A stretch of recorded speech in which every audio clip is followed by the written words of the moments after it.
X-Pac 12360. Featuring weekly news, insider commentary, and interviews with superstars, past and present from the world of pro wrestling. A new day is dawning for DX. And now, your host, Sean X-Pac Waltman. Welcome to X-Pac 12360, everyone. Amazing show today. Amazing. Why I got to use words like that? Amazing, excellent. Like, we have a great show for you today, and our guest is Cody Rhodes, and he's, to me, like the top guy out there besides guys that are in the WWE right now. I don't think anyone's crushing the game out there like Cody Rhodes is right now. He's definitely making his name known everywhere he goes. Yeah. Even more than when he left WWE. That's right. And I'm not going to talk about like my thoughts on his departure from WWE and all of that right now until we actually get him on the line and he can comment on it. So, by the way, X-Pac 12360 on Westwood One and the Jericho Network. Yeah. Yeah. Figured I'd have to throw that in there real quick. Besides that, we have a huge weekend. This is the biggest weekend in wrestling. Definitely. WrestleMania coming up. Are you excited? Besides WWE, like WrestleMania and NXT TakeOver, are there any shows you're excited for this weekend? Like Yeah, well, WrestleCon obviously shows? the Supercard of Honor, Oh, okay. and all those shows. I just can't go to them. I would love to go to the Joey Janela Spring Break, all that stuff. I mean, because there's so much really cool stuff to do WrestleMania week. So, my stuff, I have the access at 9 a.m. to 12 on, was it Saturday? Yes. And You'll be at WrestleCon all 3 days. yeah. And Friday night at the Hall of Fame, which means I can't go to whatever Spring else. break. Yeah, exactly. So, boo-hoo. Darn it, Lou and I have to go to the Hall of Fame. Did you get Lou her tux? Not yet. Okay. Man, there's a lot of things I haven't done before I have to leave tomorrow. That's a lot. Ugh, yeah. Is it like that every time you travel or just for big events like this weekend? It's like that a lot. Yeah. Yeah, but especially things like this. You have a whole new wardrobe to get. You gotta go shopping. Do a little clothes shopping. Get the beard trimmed, get the haircut, throw on some spray tan. Get some new bandanas. Go in the tanning booth and get that banked. Anyways, yeah. Let's talk about stuff that people want to hear us talk about, like what's going on in WrestleMania. Hey, Marcus. Yes, sir. I'm here. Yeah. So you got some stuff up for what's going on in Mania this Yes, weekend? some of the biggest events happening this weekend, one of which being NXT TakeOver. As per usual, they have a beyond stacked card. Yeah, they do. One of the most anticipated matches of the entire weekend, I wouldn't just say of NXT TakeOver, is Tommaso Ciampa versus Johnny Gargano in an unsanctioned match. So no rules, just one fall to the finish. The stipulation being that if Tommaso wins, Johnny is gone from NXT for good, but if Gargano wins, he gets his contract back. Huh. So I thought he was already gone for good. You know how question. No? You know how wrestling likes to do. Anyways, That's how it works. Regardless, yeah, I'm waiting to see this match. Yeah, this is gonna be Where a is great this on the match. card? I'm guessing it's going to be high to main event because Aleister Black versus Almas is for the title, so Yeah. I'm guessing that'll be the main event, but this will probably be the match right under it. Yeah. Well, they've done it before where the NXT Championship was the second to last match, and I believe it was the triple threat tag team title match, War Games. As early War as Games. November, War Games was the main event, but the NXT Championship match isn't something to sleep on either. Yeah, and maybe because it's considered unsanctioned, they'll put it after that match. We'll see. But it's We'll see. either way, this whole show is going to be excellent. Yeah. What else on NXT? There's the Authors of Pain versus Roderick Strong and Pete Dunne. Yeah. And the Undisputed Era. So actually, the finals of the Dusty Classic are tonight. If you're listening to this live on Westwood One or on AfterBuzz TV Wrestling, the finals of the Dusty Road Tag Team Classic are happening tonight on NXT TV, and the winner of Authors of Pain versus Pete Dunne and Roderick Strong will go on to face the NXT Tag Team Champions, which are Undisputed Era. Very cool. I'm really excited for this North American Championship ladder match that they're introducing. It's going to have Ricochet, EC3, Adam Cole, The Velveteen Dream, Killian Dane, and your favorite Lars Sullivan. Really? Yeah. Wow. Yeah. I don't know if he's my favorite, but he's definitely high up on the list as far as guys that they have there right now. Definitely. Yeah, man. I'm curious to see how he's going to do in a ladder match, though. Oh, he'll be fine. Yeah. Yeah. Yeah, they won't. They don't leave anything to chance. This is gonna. Wow, look at that.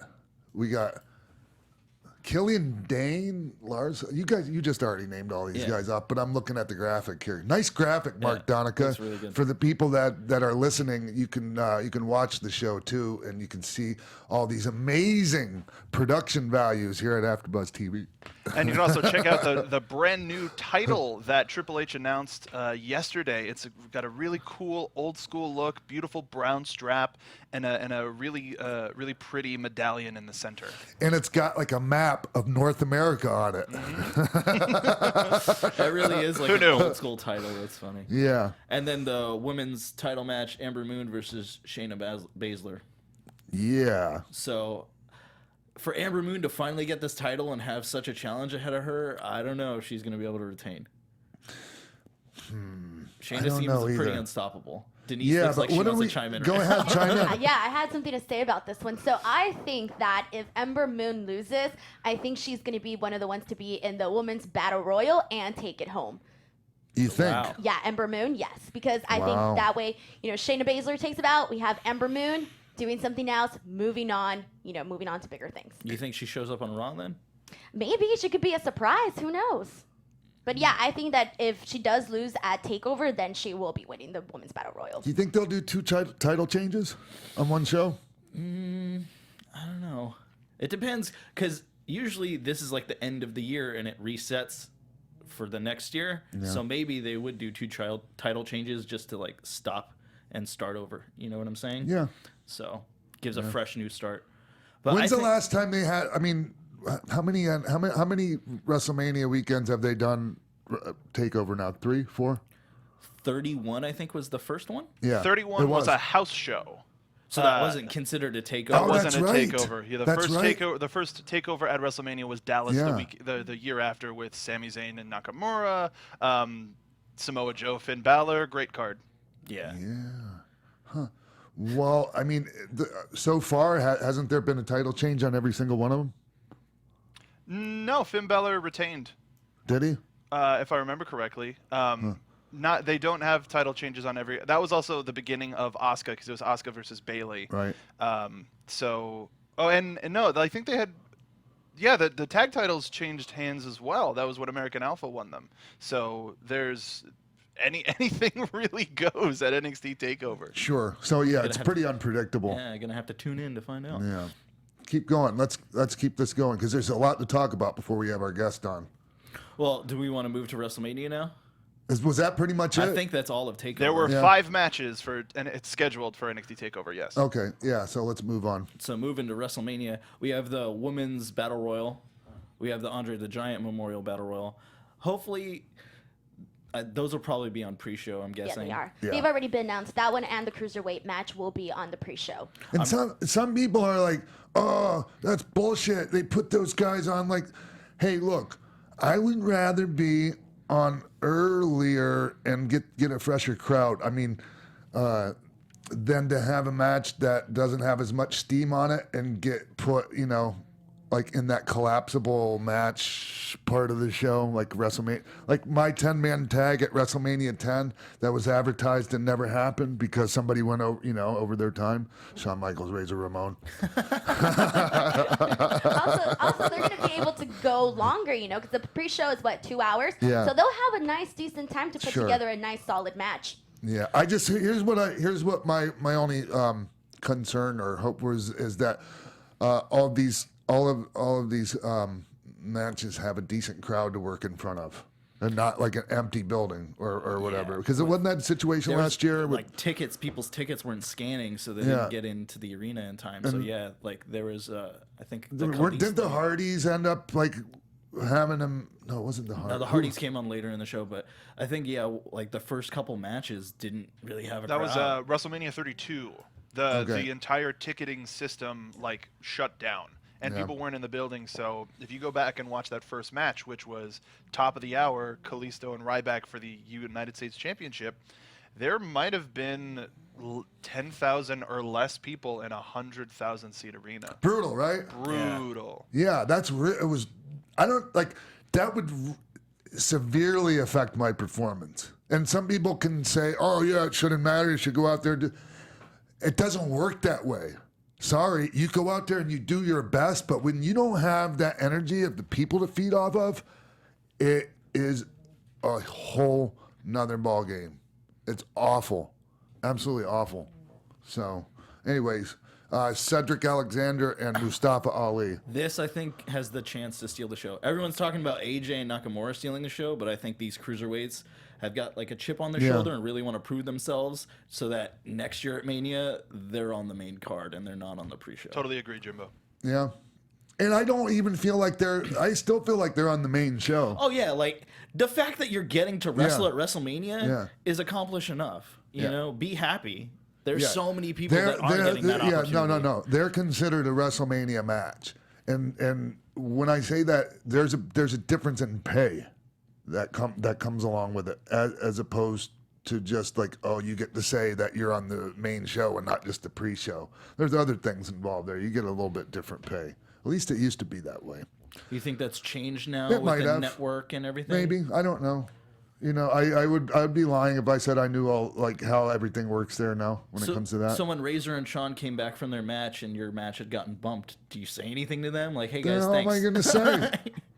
I still didn't even know what was going on. I didn't know that could be a thing.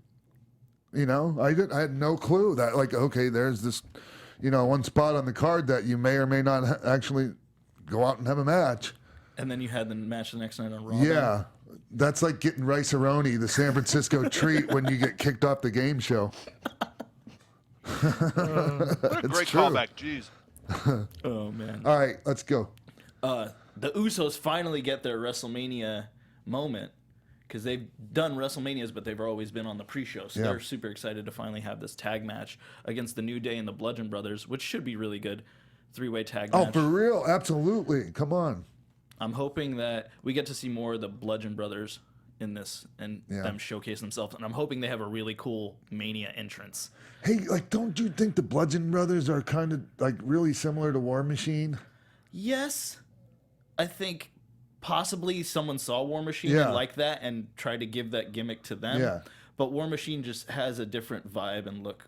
Like, you could dress the Bludgeon Brothers up like them, but they don't have that feel that Hanson and Rhodes have. I like the Bludgeon Brothers. I like the name the Bludgeon Brothers. I just don't think they need any of like the get up. Like I don't think they need the hammers or the. I think it the makes them like outfits. too cartoony, Yes. so that's why I can't take them seriously. So had I taken them more seriously, then I probably would have been rooting for them a little bit more on this match. But I'm like, oh, the Usos have to take it all the way because they're just a really great, solid tag team, and I don't think that there's The any Usos? They're the best. Yeah, exactly. I don't think there's anybody out at their level. Yeah, to they're take the away best. titles from They're the them. best tag team in the industry right now, and I'm sure there's some other great tag teams out there that would like to take exception to that. Dispute that with you. And maybe they have a good point, because it is subject to opinion, but those guys are just crushing it. Usos. What's next, Marcus? Well, I'm sorry. I see the graphic on the screen. Okay. We got Sheamus and Cesaro, the Bar, versus Braun and whoever Braun picks as his partner. I know Kurt Hawkins has really been pushing hard to try and become. He's got Braun's a new partner. shirt, for God's sake. Yeah, but what about his brother Brain? That was a letdown. Did you like that? No. I didn't like it at all. It was like when Bray Wyatt brought out Sister Abigail and it was him in a wig. What so are they bad. doing with that? I thought it was funny. But I don't need to. Yeah, but It shouldn't be funny. No, no, yeah. wrong, bad people, bad. Don't do that to Braun Strowman. Make him act like a goof. So do you have any picks for who do you think is going to be Braun Strowman's partner? I have no clue. I haven't even speculated. Really? Yeah. I think. Oh, well, there's different ones. I think it could be Bray Wyatt, especially since they had that selfie together that they posted. That could be a tweet. A tease. And then Sports Illustrated also tried to say, like, maybe it would be Rey Mysterio.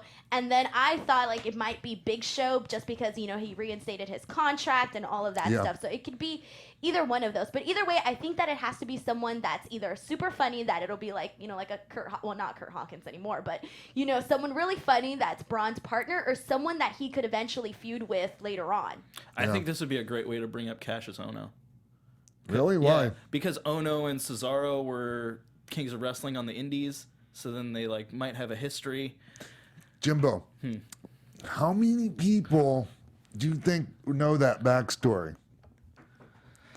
Not as many as you would think. No, especially with like WrestleMania people watching. So yeah, I get what you're saying. Yeah, that would get. No. It's just lost in the sauce, and no one cares. It's like when people are going, "Oh, like at that WrestleMania, Sting versus Triple H, you should have been like, who am I going to go with, NWO or DX?" Wasn't about me, and it was, and just you know, I think a lot more people than I realized were thinking that. Yeah, but. Still, you know, I don't know. Anyways, you know what I'm saying? Yeah, I see what you're saying. Yeah. It makes sense. I just hope it's a great match, and I like what the bar's done. At first, I wasn't really feeling them, like, oh, two singles wrestlers they just threw together, but they've made it their own, and they made it entertaining. So I'm excited for this. What else? Oh, this match. Definitely. There's so many matches that could steal this What's show. this match? This match, this Intercontinental three-way match between Seth Rollins, Finn Balor, and The Miz. Yeah. This is another potential to steal the show. Definitely. Yeah. Especially- I'm thinking it might. I'm thinking if Rollins and Finn Balor the other night. That was a nice little preview what we might see. All these matches they've been having on Raw, probably just working out the kinks to have this amazing match at WrestleMania. Yeah. Definitely. I hope The Miz retains. Yeah. Congratulations on your new baby. Yeah, right? Hey, real quick, sincerest congratulations. You know, like that's a as a parent myself, that's a life-changing deal right there. And like even though you know, Miz is great at his character. Like he can't really help it right now, but to be like shy, like happy new dad, like coming through in his character, you know, when he's talking. Yeah, he's, like when he was doing commentary, Yeah. like he's coming off babyface, where you're Yeah, just man, like, how do you oh, hate- how he do you- learned to swaddle. How do you hate the Miz when he just had a baby, man? Come on. Really quickly, I wanted to ask you, Sean. So supposedly, the original due date for the baby was WrestleMania Sunday. Yeah. What do you do? You push that thing out. You induce labor and you get that thing the hell out of there. Thank you for answering my question. C-section. You got Towns to make. Also, speaking of new babies, Maria Kanellis and Mike also had their. did they? They just had their firstborn child as well. nice. Do they have Yeah. a boy or girl? Let me check what they had. Let me double Miz check got here. a little daughter now, so now he's gonna have to deal with all that, raising a daughter and having. They gave birth to a daughter, Frederica Freddie Moon Bennett. It's weighed 6 pounds. Aw. I thought his last name was Kanellis. No, they had it as Bennett. Okay. All right. Next on the card is this U.S. title match with Randy Orton, Bobby Roode, Jinder Mahal, and Rusev. All right. I get in, yeah, and it's going to be good. But come on, man. It's just too much with, singles titles being defended in 4 ways and 3. I'm trying to get it, man. We got to fit everyone on the show, but I think we need to figure out another way of doing it. Yeah? Yeah. Would you rather... Or let's just come up with the 3-way title, or you know what I mean? Oh, WWE has never done that. I think other indie feds have tried that, but I don't know if it's worked. Not a fan of doing all these. Yeah. Do you like 3-way matches? I do. I Okay. do, but I don't, for the most part, like them. I mean, occasionally, you could, if it's storyline, you know, makes it make sense for there to be a triple threat or a 3-way, whatever you want to call it. But for the most part, I want my singles title defended in singles matches.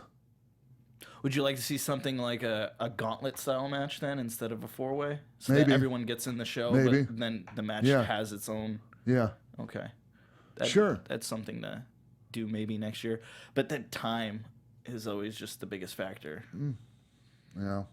Because if you gave like a gauntlet match to these 4 guys and Randy starts with 1 and like the first one gets 5 minutes and then the next one It's gets just 3. it just convolutes the storyline and who's like mad at who and like how do you focus on like the issue? Yeah, makes sense. So I hope Rusev and all wins. great guys in that, like all guys that like Rusev, but the Rusev day he's over huge right now. Gender's still doing great, looks amazing. Randy, come on.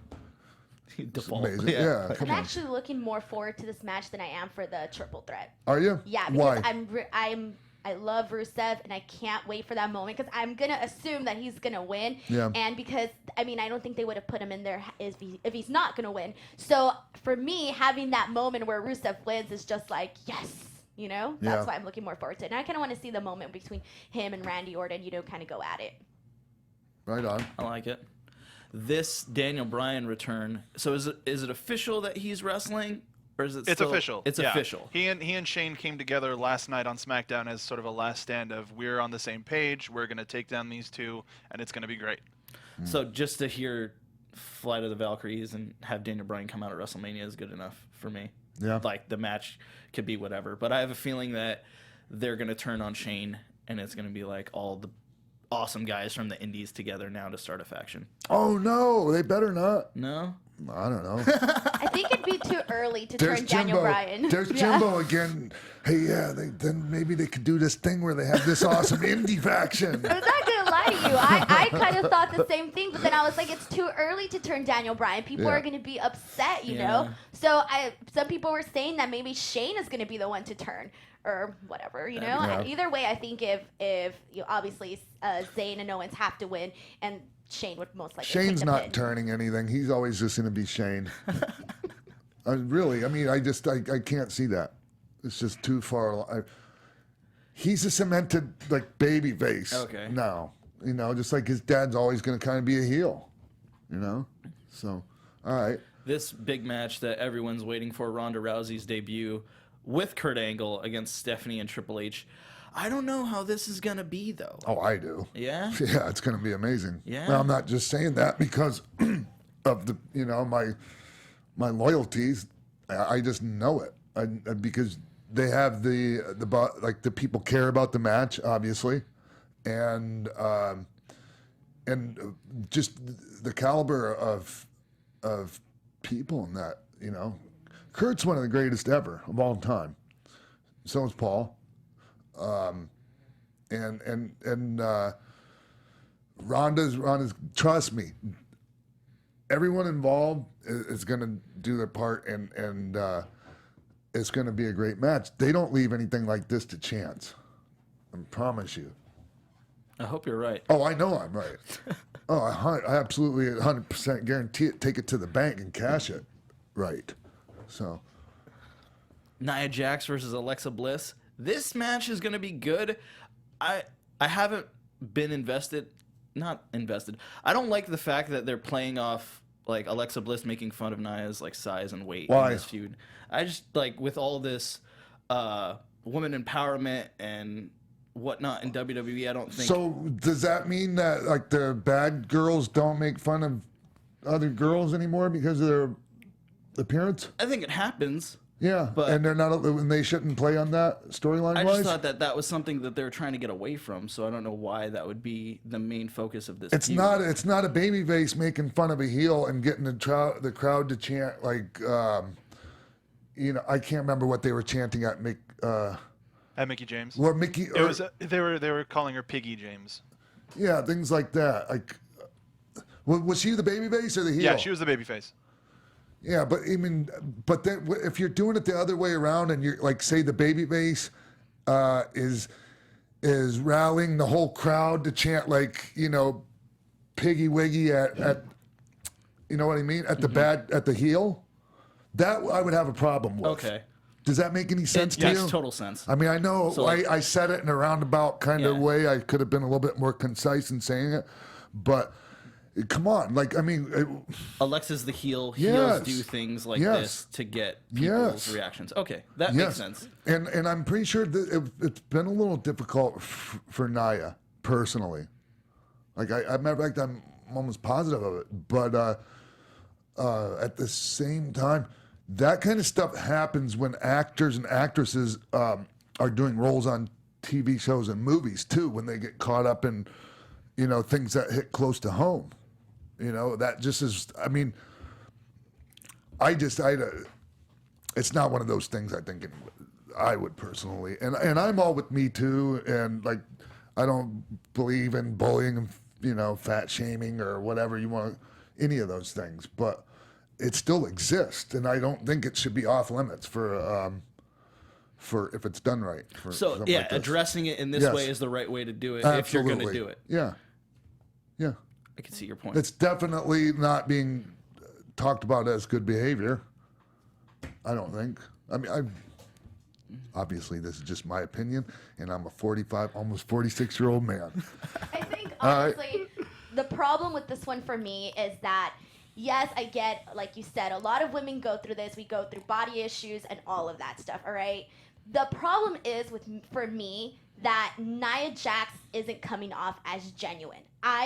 I'm not like wanting to root for her. Instead, I'm wanting to root for Alexa Bliss. Granted, I love Alexa Bliss and I'm already a big fan of hers, but as I think that Nia is missing that component that it should kind of make me, that I'm not a fan of Nia's, make me want to support her because she's the babyface and she's the one, I guess you can say, quote unquote, being bullied. And then, so as a short person and being the exact same height as Alexa Bliss, I found it equally as insulting when Nia Jax called Alexa Bliss a little tiny girl and all of this, calling her a little girl. That's equally as insulting, I think, as judging somebody by their body size because, you're big, doesn't matter if you're big or tall, height or width, you're still big or tall. So to me, that was a little bit like condescending where I was like, wait a minute, we're feeling bad for Nia, but now she's also making fun of Alexa Bliss's size. So it kind of goes both ways. So I want to see Alexa Bliss retain, but I think that if they have Nia lose this match, it's just going to make Nia look really bad. I guess it goes both ways for you. Yeah. Anyways. I know what it's like to be a short girl, and it is not fun, so I feel Alexa's Bliss's pain. Really quickly, I wanted to throw it out. Does anybody think that Carmella could use her Money in the Bank cash-in on this match? Maybe. Why not? Yeah, I think it's a possibility, but I mean, why wouldn't she do it on the Charlotte and different brand? Why wouldn't she do it on Charlotte Asuka? Taking the opportunity to jump brands, I think, and make a big moment, and make a moment equally as big as Seth Rollins cashing in the middle of the main event for 31. I think Carmella could do it for either match, including this one, the Charlotte and Asuka championship match. Okay. I'm really excited to see Charlotte and Asuka's entrance. Like what Asuka wears to the ring and Charlotte's amazing peacock robe that she had a couple years back. I wonder what she's going to do for this one. But this is going to be a great match. And I don't see the streak ending.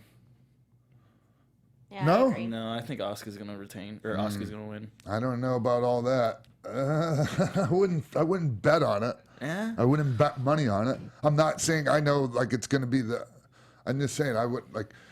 We are in our industry. We're careful about winning streaks because if they're not done right, as soon as that person loses their first match, they're screwed.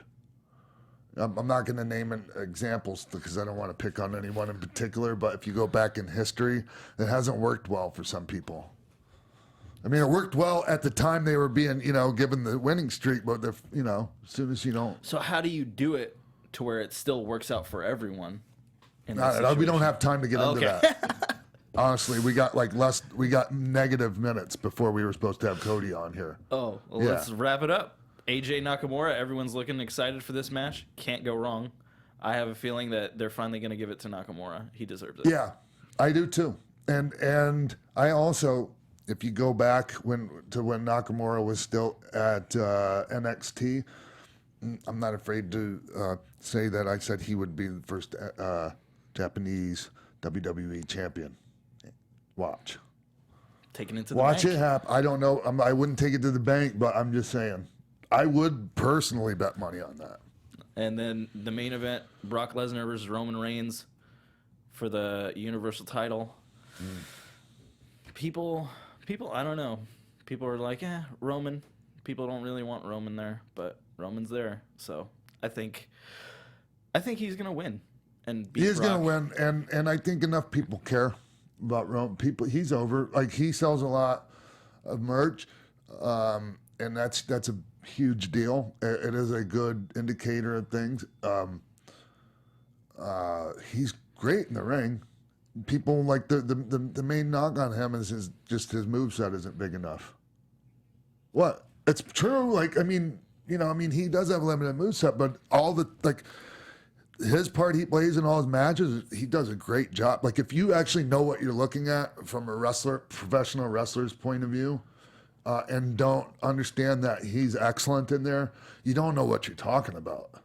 And that's just the truth. Like, you cannot be a fan of his as a wrestling fan, but knowing like how matches work, he does an excellent job in there. So, anyways, I think that's WrestleMania. yeah. All right, we're gonna take a break and we're gonna come back with Cody Rhodes, the American Nightmare.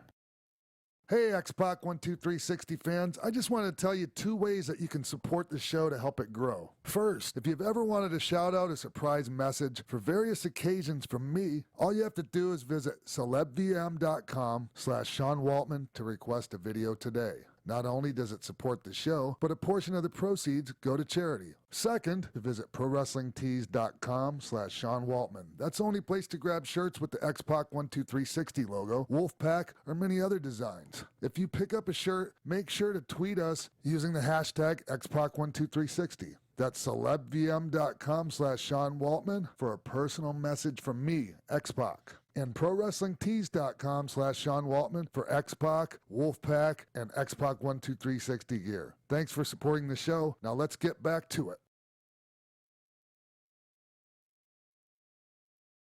Welcome back to X-Pac 12360, everyone. Joining us right now over the phone is a guy that is absolutely crushing the game right now in professional wrestling. He left WWE, and some people I know in real high places and that doubted this guy when he left, and I didn't. I 100% promise you, I didn't. I knew this guy was going to crush it. Cody Rhodes, everyone. Yeah, the American Nightmare. Yeah. Oh, man, thank you guys very much. Thanks for having me. Cody, yeah, man. Hey, what I was going to tell you is, hey, look, when you left WWE, you'd never been an independent scene before that, right? No, I mean, I had seen just glimmers of it, just a little glimpse when Dusty did his Turnbuckle Championship Wrestling? Yeah, Turnbuckle Championship Wrestling and his farewell tour with, going around the kind of the southern states. So I'd only ever seen that. I'd never been on an independent myself. I went straight to the WWE developmental when I got hired. So yeah, never been on one until I left. So that being said, when you're in the WWE, even if you had an independent experience, once you've been in WWE for a while, you get caught up in that. Like, there's nothing else but WWE. And sure, yeah, and especially if you didn't know the landscape, Cody, like, there must have been a certain amount of fear of the unknown of what you were getting into. Maybe, is that safe to say? Yeah, I think I had a lot of time to prep. Yeah. I was just not happy for quite some time, and I wanted to not do anything knee-jerk. So I kind of field tested all the resources I had. Kevin Owens, for example, was somebody that I must have asked 800,000 questions about everything from how travel is different, from where to ask for more, where to not worry about the money, where's, an absurd amount of questions with the timing of the opponents, you name it, and presentation, all that. So I had a lot of time to prepare. There was definitely this feeling of fear, but I have this rule that if it doesn't scare you, it's not an adventure. Amen. And, you know, that's it's been a hell of an adventure. Yeah, and the thing is, and this is why I love what you're naming your guys' show in Chicago, All In, is that you're all in on yourself. And even though a lot of people doubted you when leaving, I can tell that you didn't have any self-doubt whatsoever, maybe, huh? No, I definitely wasn't doubting. I guess the word would be my skill set. Yeah. I had the worst thing that could have happened to me at WWE wasn't that I was unhappy with the last few years.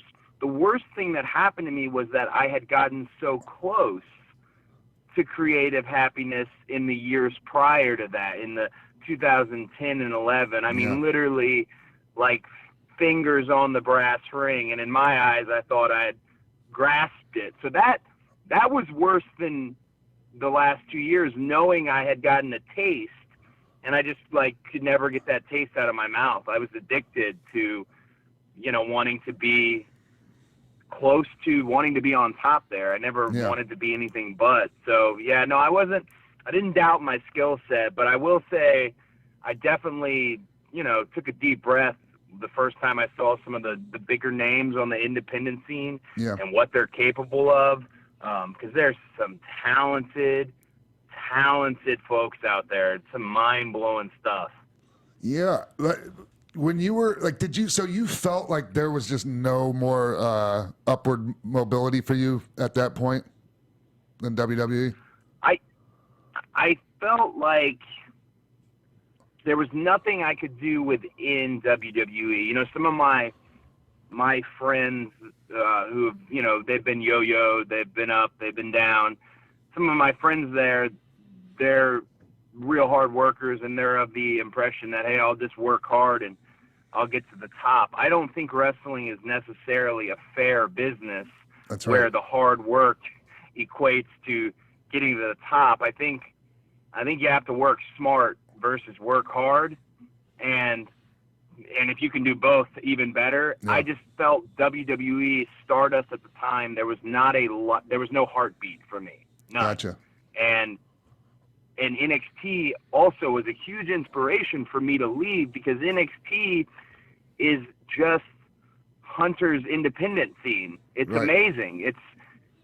He hand-plucked all these great buzz-worthy talents and had them fight against each other, and those were the guys that were getting the attention of the crowd, that capturing their imaginations, and I was very inspired by NXT.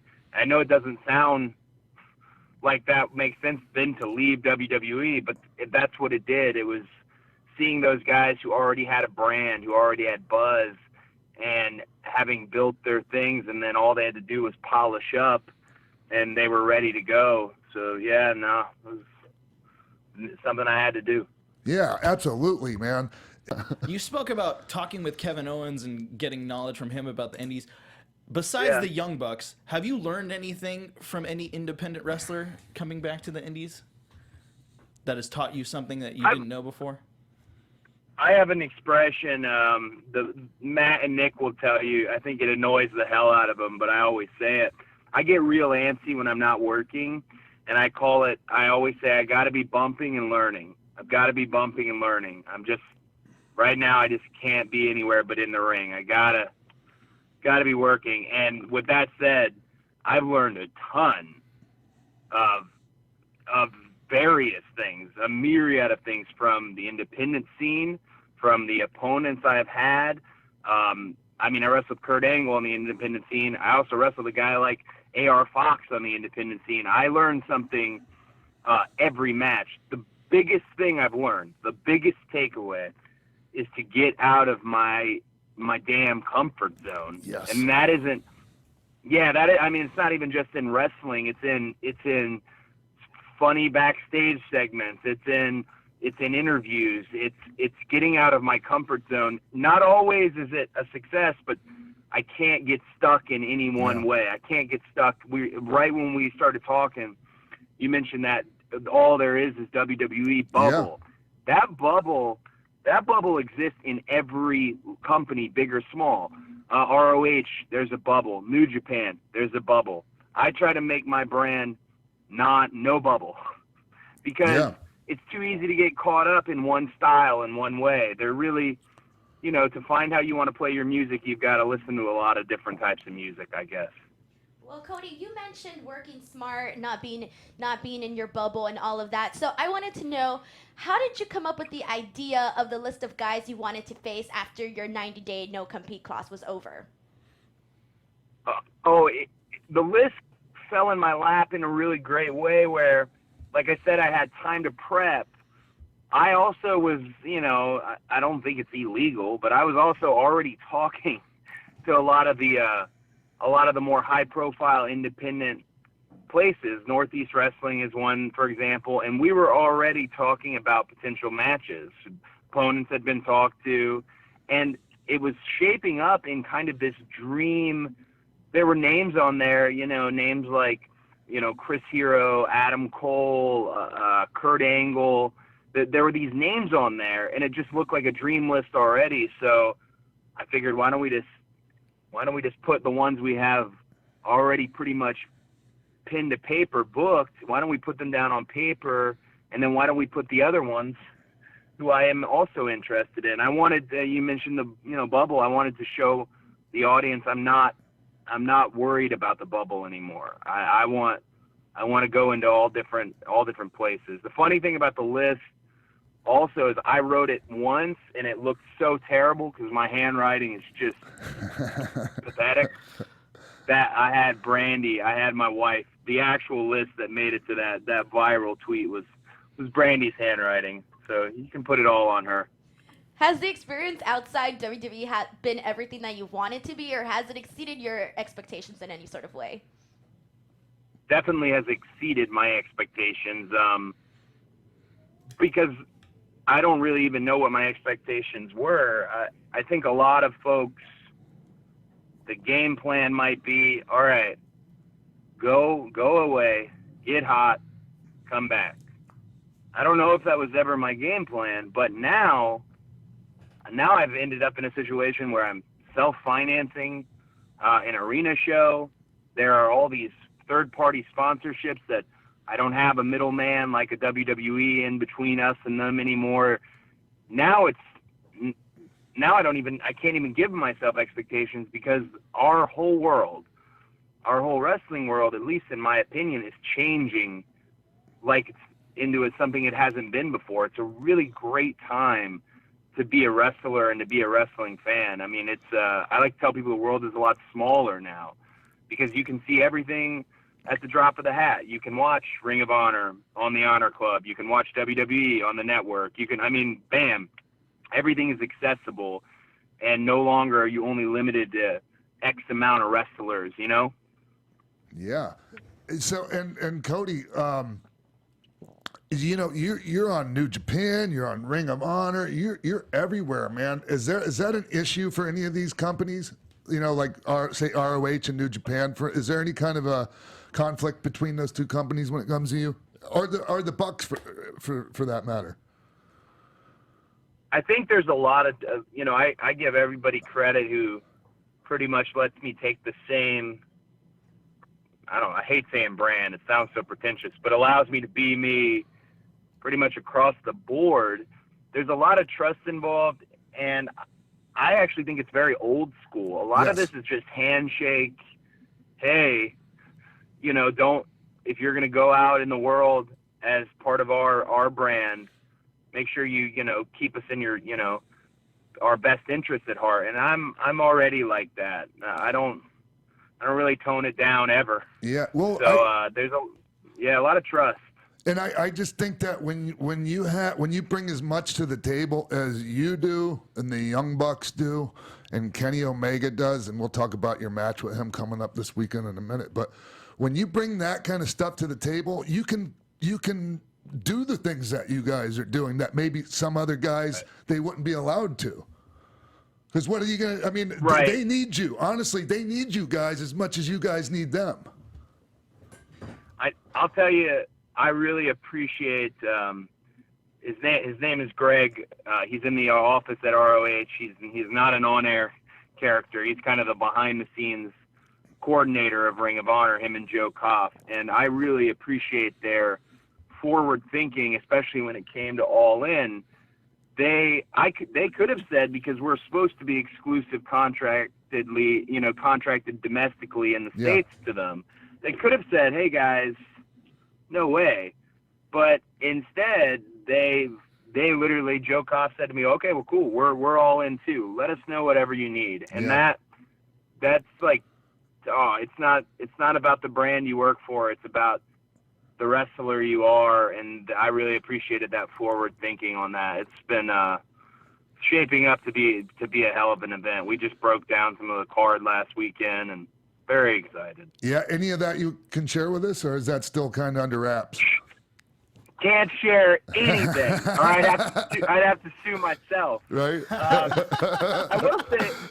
I will say, and this is something you may appreciate. It's really kind of off to the side, but I just got off the phone with Paul Chicago, which is a no-kill shelter and animal, charity in Chicago, and we're going to do some partnering with them over that weekend, because my dog, who I sent you a picture of yesterday, Pharaoh, he's going to be doing a meet and greet, and I wanted to be able to donate that money, 100% of it, to the a good charity in Chicago. So there's all these like fun side projects outside of this dream card we're trying to put together. The weekend's really gotten away from me. I've had to several times coordinate everybody over and over again. It's a lot of fun, though. Are you able to delegate a lot of this stuff to other people to do for you? Or are you one of those guys that wants to be hands-on everything? I think it actually comes back down to getting out of my comfort zone a little bit. I can't be in control of everything. And Matt and Nick, we have the rule of kind of it's got to get 3 thumbs up from us. Mm-hmm. But I'll tell you who the secret person behind All In, that is, we call her the queen of the event, is Dana Massey, who is Matt's wife. Ooh, she pretty much, we're in Japan goofing around on Being the Elite. She pretty much fields every corporate email and gets it all lined up, and she's been an immense resource. Awesome, because I know your schedule must be just ridiculous, man. Because when you got back to me finally, you had just flown in from, I'm not sure where. Did you come back from Japan? Yeah, I just got back from Japan. Yeah. The old fly to Japan for one show, spend 4 days getting there. Yeah. By the way, it was fun. Speaking of comfort zones, like one of my favorite sayings is nothing great happens in your comfort zone. So I'm all with you when it comes to that, man. All with you. That's a great quote. Oh, hell yeah. Well, speaking of Japan, what are the differences between wrestling in the U.S. and Japan?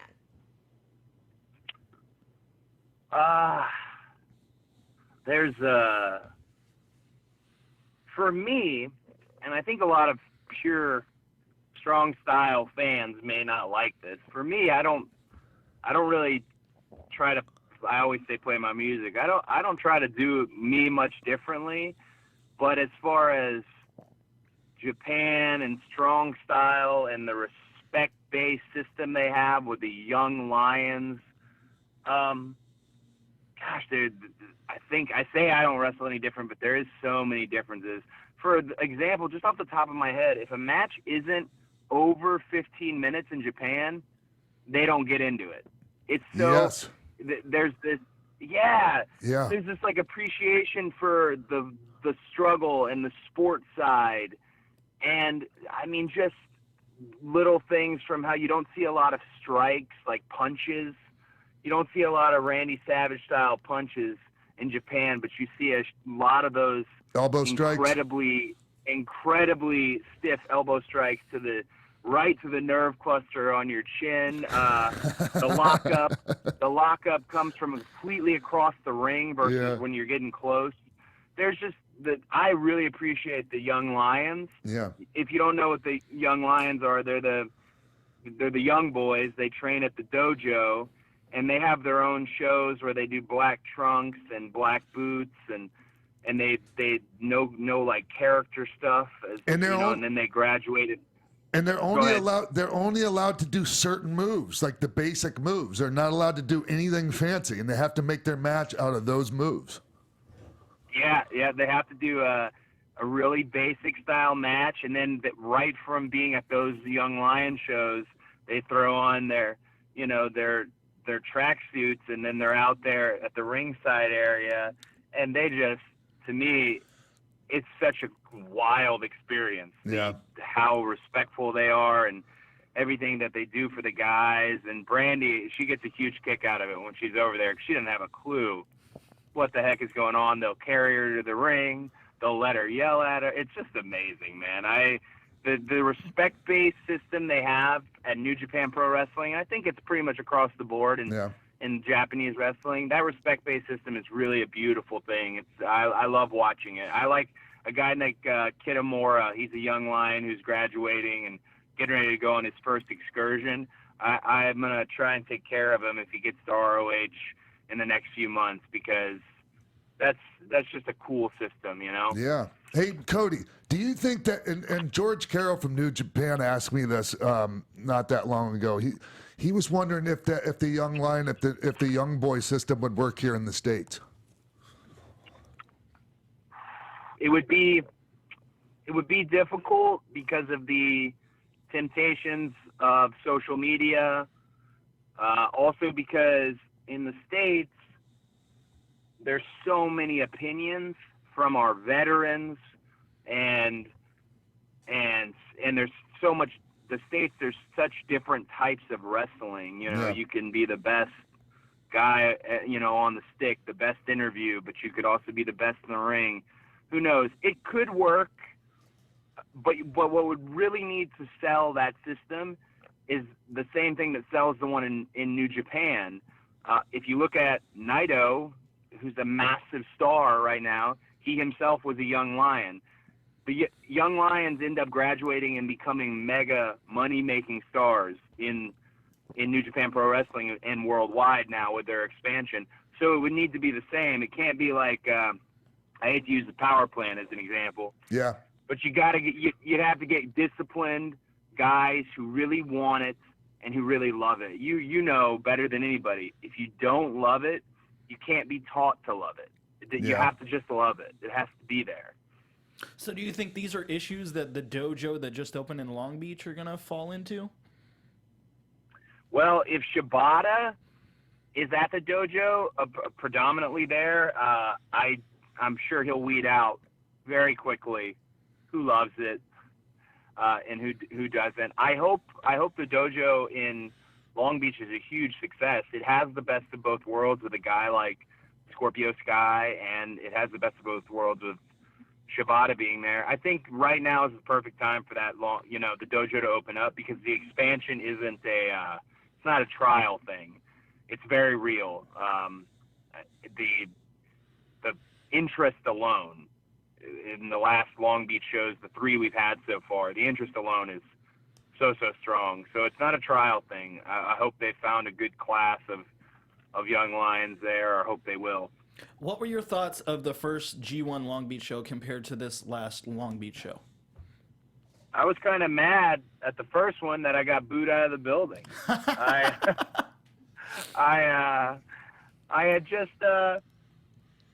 had just won the ROH title in Lowell, Massachusetts, where I was like the hero, and everyone is a Bullet Club crowd, and everybody was so into the moment. And then I genuinely was shocked. You can see it on my face. I'm a little rattled when it happens.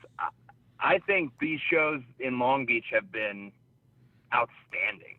I think from all perspectives, the thing that New Japan does really well is the word sports entertainment is very much what pro wrestling is. I don't knock that word, but I will say if WWE hits that entertainment portion of it harder than the sports side, New Japan is the opposite.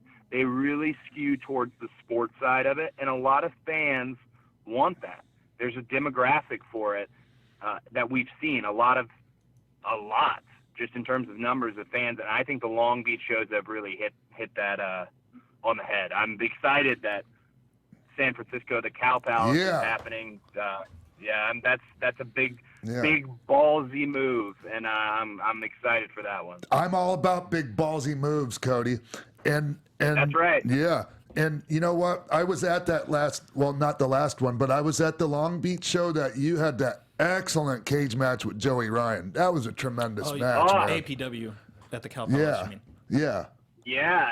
APW, Marcus and All Pro Wrestling what a class act. I like that place a lot. I have kind of a bone to pick with you, and I totally forgot about this.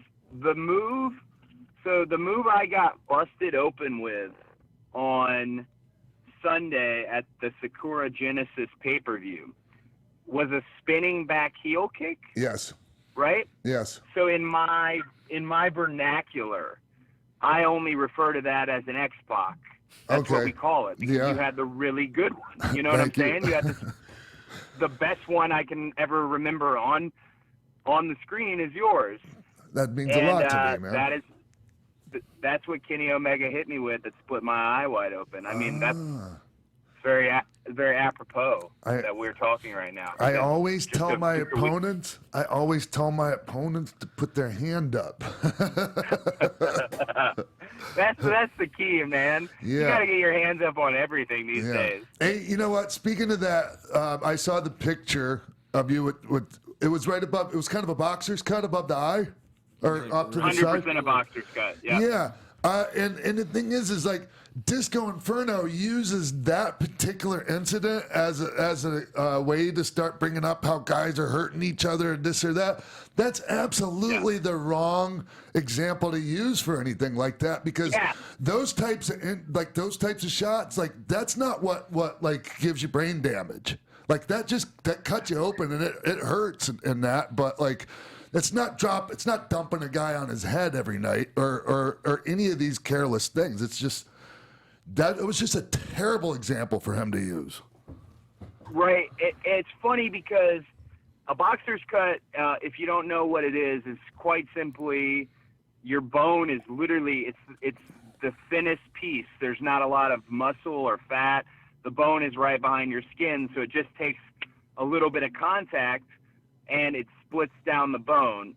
Not at all an example of recklessness or carelessness, but I regret hitting the ball back to Disco at all, because I had no idea Disco was driving this narrative of guys working for Meltzer stars, or whatever the hell he was talking about. If you follow my career, Dave Meltzer does not rate me highly. I like Dave. Yeah. I think he's a very nice guy. He actually gave me a really nice gift one time when I did an APW show. APW I was there again, but yeah, I like Dave. I think he does good by the sport as far as he provides transparency. He's kind of weeding out the carny businesses and elements. That's right. I like Dave for a lot of reasons. But for Disco to think I'm a Meltzer guy blew my mind. And I hit the damn ball back to him, and I regret it so much because I took everything off message. Yeah. Here we are getting ready for this huge match with me and Kenny Omega, and this I asked myself, what the hell are you doing talking to Disco Inferno? What a mess. Here's the thing about all of that. All of that, no matter where you fall on those types of opinions, I really dislike what's going on in the like that part of wrestling right now with all this almost like divisive politics you see on the news, but it's happening in wrestling. You know, like I'm not even going to name names, but there's like one particular guy that does a podcast and he gets people riled up on one side, and there's other people that, you know, are on the opposite end of the spectrum that aren't doing any better themselves. And I just don't like it. I think it sucks. Well, I'm with you on that, because the concept of, there's two things that really bother me when it comes to some of our veterans, some of our legends. I love the industry like nobody else. So I have a great respect for the legends and veterans. But if you're telling the audience that we're killing the business, that we're exposing the industry, your statement in itself is not only ironic, it is also exposing the business that you're trying to protect by making your initial statement. It's a completely backwards process, and it doesn't help anyone. And then when we start hitting the ball back, no one's booking that. It's nonsense to me. And then the other thing that just totally I can't understand is why we are trying to tell our fans how to be fans. Exactly. You can't. You shouldn't like this. You shouldn't like that. That sucks. Oh, they pay their money, and the wrestling economy. You should never come out of your pocket unless it's something that you feel will really entertain you, that you feel will really move you. It's just like any entertainment anymore. You don't have to accept mid-range entertainment. You give your money to what you think is the best. So for us, or an old timer, or a legend, or a veteran, or a senior writer at Bleacher Report, for them to coach an audience is absurd. The fans are allowed to do whatever the hell they want. If they love what we're giving them, great. And if they're not, then we need to give them something else. You know what I'm saying? Like I hate the modern thought process of coaching the fans. Come on, man. It really bums me out that guys my age and guys older are, from our generations are a lot of them just completely shit on anything that's being done now. Like, and man, I love wrestling right now. To me, like you were talking about earlier, Cody, to me, it's the best time to be a pro wrestler and a wrestling fan. Not just a great time, the best time overall. Yeah, maybe WWE business isn't through the roof. I just don't think it's a fair comparison to compare, because the landscape is totally different now. It's just it's a false equivalency to try to compare the two. Yeah, it's a crazy time, and it is amazing to me when some of the wrestlers I grew up loving, or grew up watching and learning from, when they dislike the direction. Because I'm sure, back when Wrestling from the Chase, when Harley Race was taking these super high backdrops, and at the time that was unheard of. Yep. I'm sure he was doing something wrong too, but it's. They said the same thing. They said the same thing to Flair and Steamboat. Even Jerry Lawler. I talked to Jerry Lawler about this at Raw 25 because we were talking about this, and he was going. People even said that stuff to him too because of the way, because he was innovative in his work back in the day. Oh yeah, and I think the real answer, the ticket for a modern active wrestler, and I'm not a good example of this because, like I said, I just got into this silly ass banter with poor Disco Inferno. Right.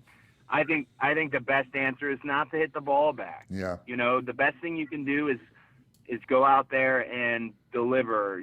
Tully Blanchard, to get the fans the loudest, the longest, and that be that, and just that's the best revenge, if that's a good word for it, is success. And sure. Right now, business is very successful across the board. I include WWE in that. Their worldwide presence is strong as hell, and business outside of WWE going upwards, trending upwards. ROH had a 30% gross increase in their year. New Japan, you've seen what they're doing. Yeah. Business going upwards. You know this firsthand because you were on both shows in the great period of late 90s with wrestling, whatever you want to call it, Attitude Era, or Monday Night Wars era, depends. You were there. That competition, even when you don't acknowledge it as competition, is key, man. You want to be better than that guy that said, I'll give you an example. Kenny Omega and I have our match at Supercard of Honor. It means the world to me. It's the biggest match I've ever had in my life. It's just everything's been built to it. I'm almost emotional thinking about all the work that went into this match. And it's right across this. I'm sorry. Go ahead. It's the biggest match in the history of ROH. It is, and it's it's got the numbers to back it up. It has the biggest crowd in ROH history, and it's cross platforms as far as being the elite, New Japan Pro Wrestling, Ring of Honor. It's representing multi-platform. I know right across the street is Gargano and Ciampa from NXT. I know that's right across the street. I think that's so good for wrestling that we're going head-to-head and that we both have full houses. And I want to make sure that what I do is better than what they do. I don't think that's a bad thing for wrestling at all. It's the best thing for wrestling, man. It's the best. I love it, I man. think Lou agrees. She just gave a little snarl. Cody, do you ever feel any pressure facing guys like Kenny Omega and Okada in these big single matches? I don't feel pressure really in many situations, and I don't say that to sound cool. I say that because I grew up the son of Dusty Rhodes. Even when I wasn't in pro wrestling, even when I was a little folk style amateur wrestler, and parents were, telling their kids that they were going to wrestle the son of Dusty Rhodes, like that. After a while, you stop worrying about the pressure, and you just have to focus on what you do. Maybe in my subconscious, maybe sitting back there, I want to make sure that I have a match worthy of all involved. But I'm not really a pressure guy. I might actually be too laid back in some scenarios. Hey, Cody, how's your body feeling? I'll say okay, 90. Yeah. Let's say 90. No injuries. I've never had to work injured. Little hurts here and there. I hate that this happened to my eye because my eye looks pretty bad. Brandy, not so happy with the eye.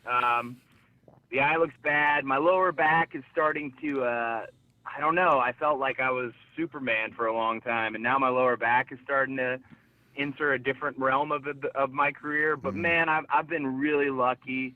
No injuries, just little hurts here and there. And also, not to sing a PSA or sound like a goody two shoes, because I've never taken steroids. Yeah.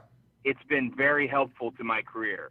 I've never put on too much mass and had those random muscle tears and rips.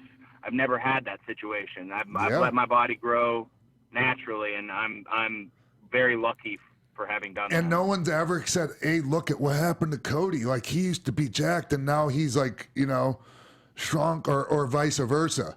You don't see or hear any of that. I think steroids, man, are I'm so glad that wrestling is entering this period where we kind of have all body types again. Yeah. You got guys like Sami Zayn, and then you got these, bodies with like Greek gods, and somebody like Kota Ibushi, and then you've got, Bray Wyatt, blah, blah. I mean, if you've got a spectrum of physiques and more healthy living, than perhaps the 1980s or, oh, come on, man. Yeah, it's not, and I say this a lot, and a lot of people, maybe they won't say it in this way, but like, okay, there was this whole outlaw spirit about the wrestlers that was kind of something that was attractive about us that maybe isn't as strong anymore, with guys not out like being crazy and getting all messed up in bar fights and all this crazy shit. But man, it's so much better that we don't have our friends dropping left and right, man, or we show up to the Waffle House and one of our friends has got his face first down in their soup because they're all pilled up, or God, I'm so grateful. Yeah, exactly. So grateful for that, man. And it's so refreshing that like guys like you, Young Bucks, and other guys are that are taking a hold of business, have that mentality and aren't going out there and getting all messed up, man. Yeah, well, I mean, like you said, your friends dropping left and right. For my generation, those were our heroes. Yeah. So it didn't make any sense. Nobody should be, in their mid-30s, mid-40s. Like, what's happening? These guys we grew up one of the worst things ever is when I watch wrestling every night. I say I won't, but then I end up watching it. One of the worst things ever is when you watch one of those matches that's from like 1992 and everyone in the match is deceased. Yeah. That I just hate it. So yeah, it's a healthier living. I watched a match. It was just the other night. I'm not going to mention which one it was, but I was the only one still alive in the match I was watching. Yeah. Wow. Nuts. Yeah. Even the referee was dead. Wow. Jeez. Yeah, man. Ooh. So. I'm glad the business, and I'll give credit where credit is due. WWE with their, their rehab policy. Yeah. Where any former employee can go through it. I know 2 offhand. One's a family member that have gone through it successfully, and that's a huge. I'm sure that's a huge expense for WWE, but it's a pretty solid move. Yeah, and they've spent a lot of money helping me in that regard too, and I'm very grateful. Yeah. So yeah. Hell yeah. Hey Cody, I was asking you about how your body felt, and this made me think of this. Now, one of the differences when you're not in the WWE and you're a free agent like yourself, are you considered a free agent? Yeah, I would say In a so. way, right now, I have a nice, big, healthy contract with Ring of Honor, but I'm still able to do internationally anything I'd like. It's not having the same ring to work in is what I'm getting at, and you show up. Yes. You show up and you never know, like, okay, I'm going to a new promotion, wonder what kind of ring they're going to have. You know what I mean? It could be, it's when you're in WWE, you know what the ring is every night. I'm wondering if there's been an issue for you when it comes to that. And you know what?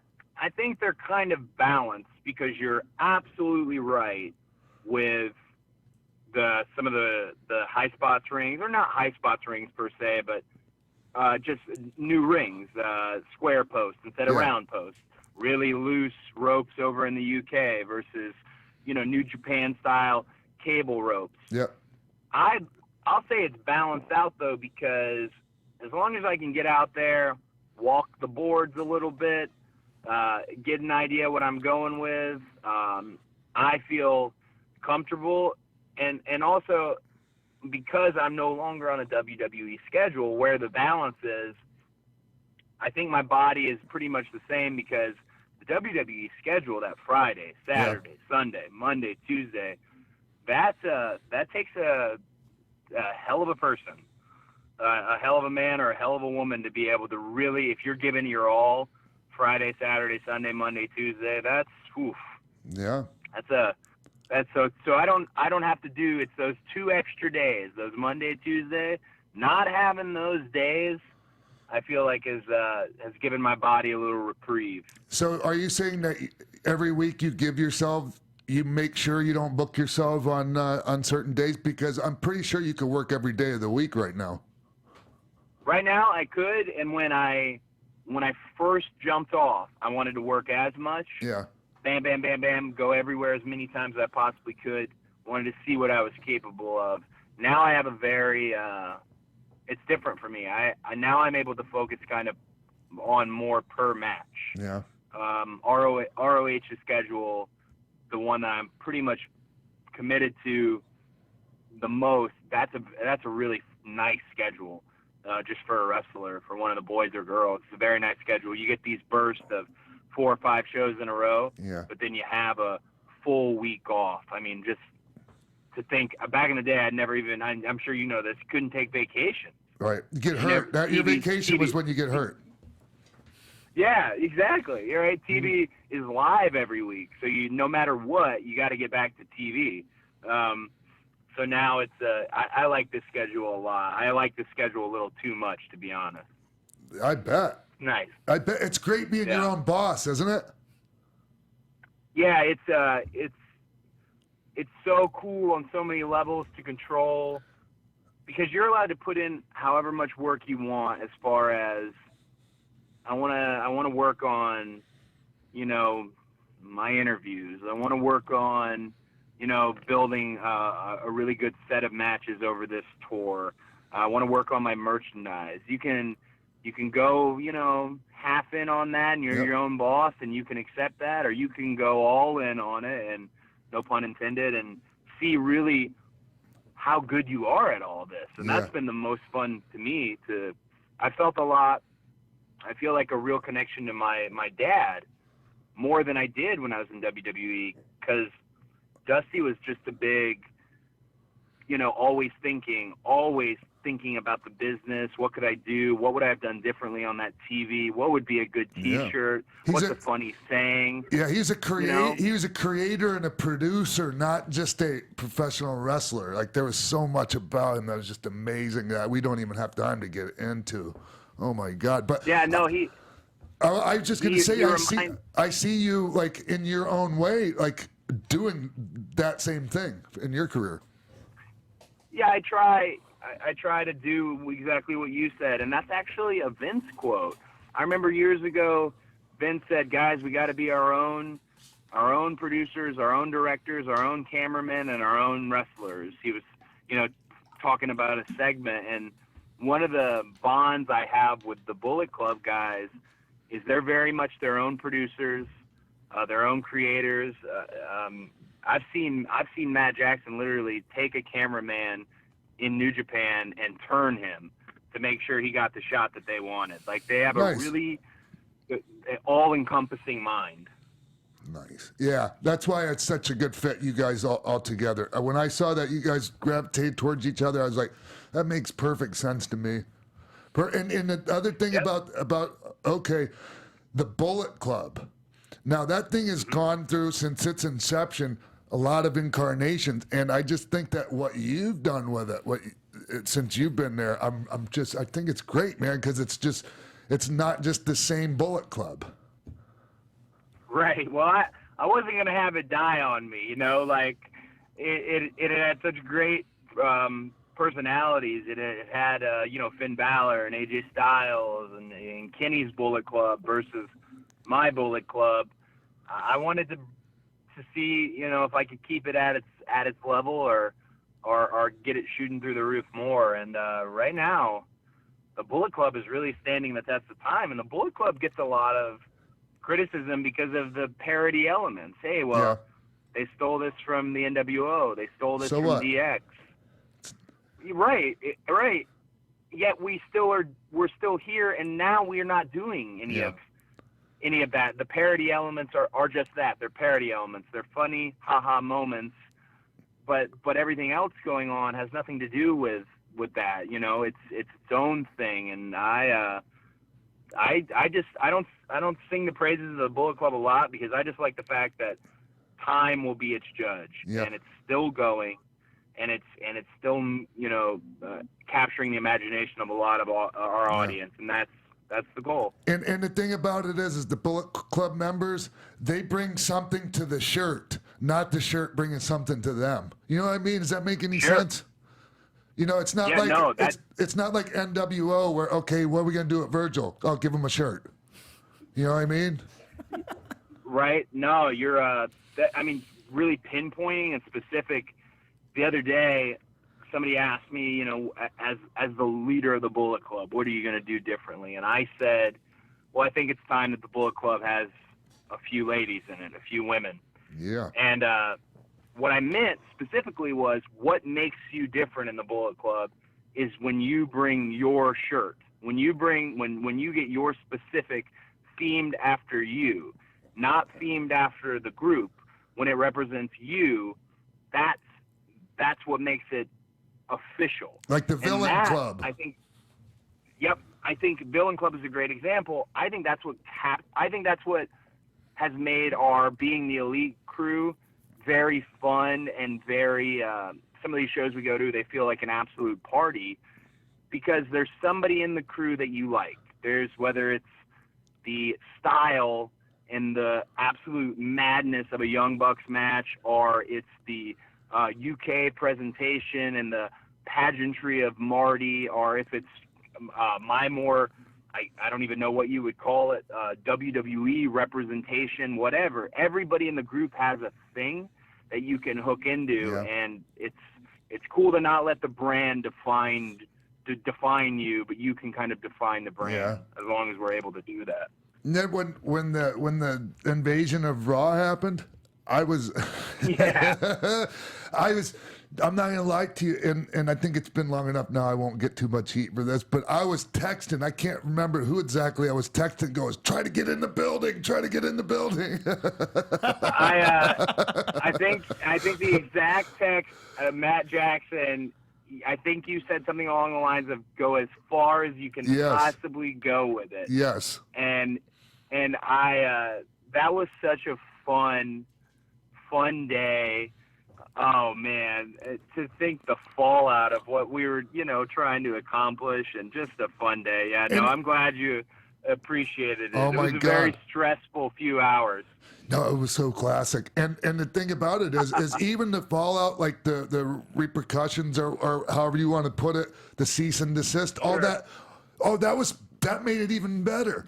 And I'm going to tell you why, because people were all like, oh, they can't do that. Like, they can't make them quit saying those things. Well, the people that were all caught up in that don't understand that saying suck it and going too sweet did not define Young Bucks, Bullet Club, anything like that. You didn't need any of that. I was personally like thrilled that you guys were doing that, or that they were doing that, because that was a tribute to us. I love that. Made us relevant again. Yeah.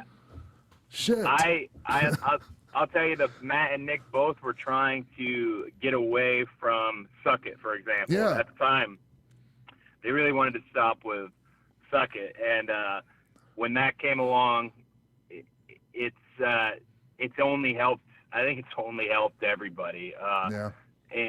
Just the concept of a genuine cease and desist.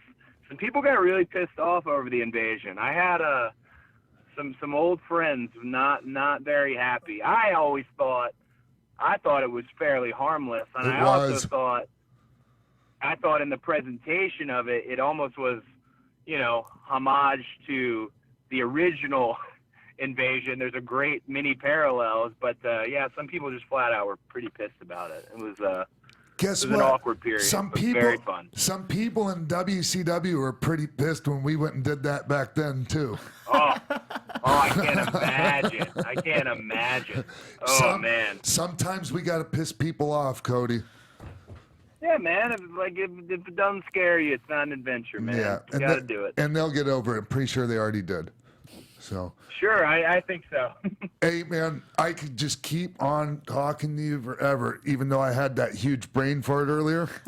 That's okay. I think we made it through it. Yeah, but we're pretty far into this, man, and I'm so grateful for the time you've already given us. And anything real quick before we take it home, as far as plugging the match with Kenny and the whole Supercard of Honor, or anything else. Supercard of Honor.